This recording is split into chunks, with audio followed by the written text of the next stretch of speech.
Whatever as cause acts, as cause counted as, a perfect man's blasphemy's pure faith, my quiz.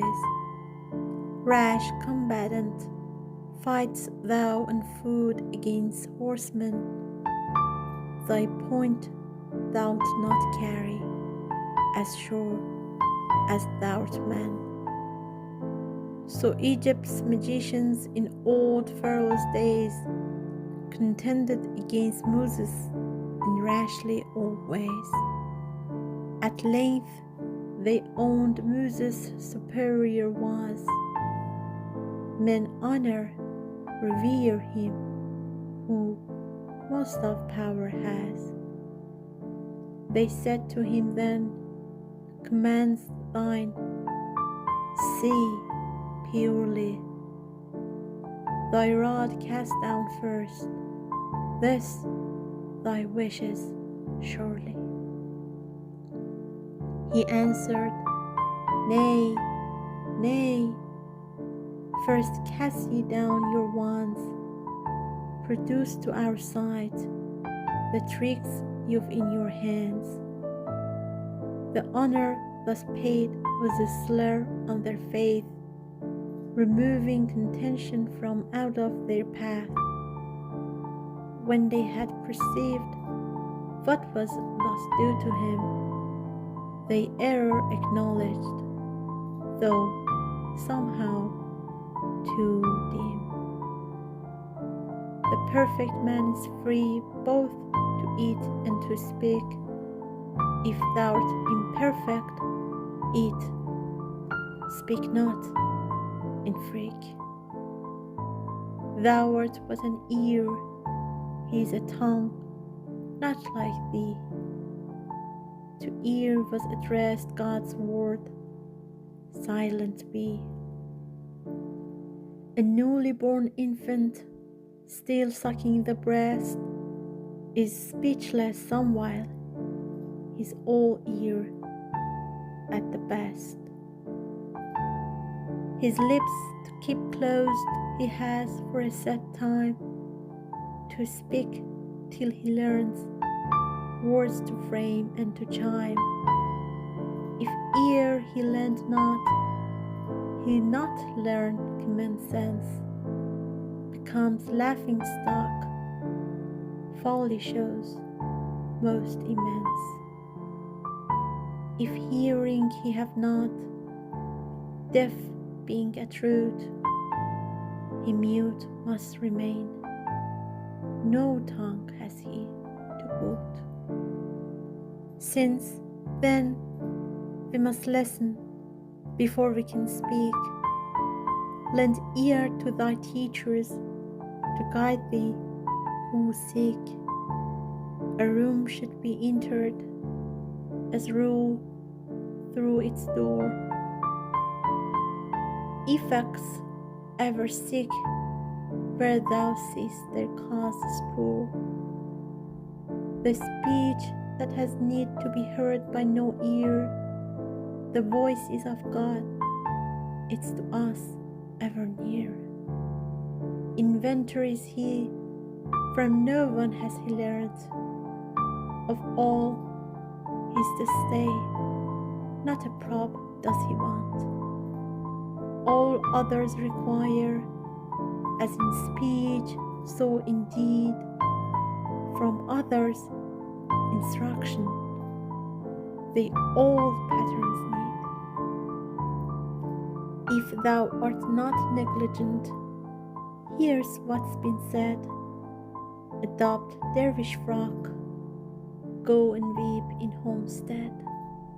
Himself Adam saved from all blame by his tears, so tears run wherever repentance appears.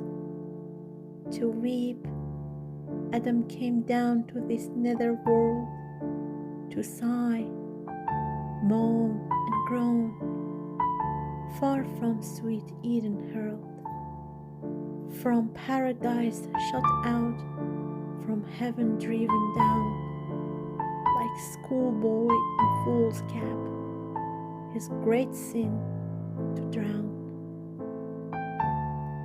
If thou'rt seed of Adam, if from his loins sprung, like him, do thou seek for God's pardon whilst young. With burnings of heart and with moisture of eyes, as sun and as rain, do thou sorrow's fruit raise. Of all the rich solace, what knowest thou of tears? Thou beggest still for bread, like a blind man with leers. Thy stomach make void of fowl's greed lost for bread. Thy heart thou'lt find filled with deep love for Godhead. Thy infant soul weaned from the gross milk of greed, then teach it to join next in angels' pure creed. So long thou remainest in darkness and thrall, a bantling of Satan, thou art out at call. The morsel that brings a pure light to the soul is earned by endeavor, not begged with the bowl. Should oil upon trimming extinguish a lamp, not oil may we name it, this water, this damp. The honestly earned morsel wisdom imparts, gives softness to souls and a warmness to hearts. If thou be aware that from thy morsel spring heartburnings and hate, know it's not a blessed thing. Hast wheat ever sown and reaped barely instead? Hast known cold of ass from a mare in birth bred? A morsel, when eaten, a seed, its fruit, thought. A morsel, when swallowed, a sea pearls has brought. From good, honest morsels come, taken in mouth. Good works and firm strivings to shun the soul's drought. Reflections, though true, will now bring to an end to merchant and parrot's tale. Ere we will land. Our merchant his trading had quickly dispatched, then homeward he turned, with joy house door unlatched. To every male slave a rare present he brought, for each of his handmaids some gift he had bought. The parrot him questioned, what news bringest thou me? And whom hast thou seen? What's been said? Tell, let's see. The merchant him answered, I'm sorry for that. I'd rather my hand eat than tell it thee flat. In thoughtfulness, folly, why did I prate about thy fool's message until it was too late? The parrot then asked, what's this fuss all about? What's caused tribulation? Let's hear it right out. The merchant now said, I told all thy sad grief to flock of green parrots, so like thee, their chief. Of them, one, affected with thy tale of woe, heartbroken, a gasp gave, expired, and fell low.